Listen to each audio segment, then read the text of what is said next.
Good morning. তোমরা সবাই কেমন আছো? আশা করি তোমরা সবাই ভালো আছো, আমিও ভালো আছি। আজকেও সকাল থেকে তোমাদের সাথে একটা ব্লগ ভিডিও শেয়ার করব, দেখতে থাকো, আশা করি ভালো লাগবে।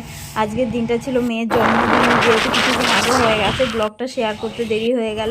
এখানে সকালে উঠে মেয়েকে স্কুলে পাঠিয়ে মেয়ের বার্থডে দেখো করার জন্য যেসব যাবতীয় জিনিস লাগবে সব একদিনেই সকালে বাজার করতে গেছি।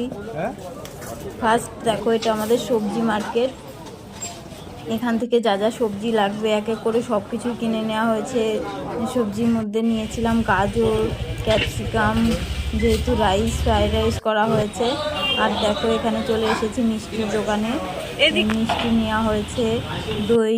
আর যেহেতু সকালের দিকে কিছু রান্না করিনি বাড়িতে, তাই দোকানে কচুরি খেয়ে নিলাম। আর মেয়ের জন্য নিয়ে আসা হয়েছে। আর মেয়েকে সকালে স্কুলে পাঠানোর সময় ওকে খাইয়ে টিফিন দিয়ে দিয়েছি। আমরা যেহেতু কিছু খাইনি, তাই আমরা বাইরে খেয়ে নিলাম।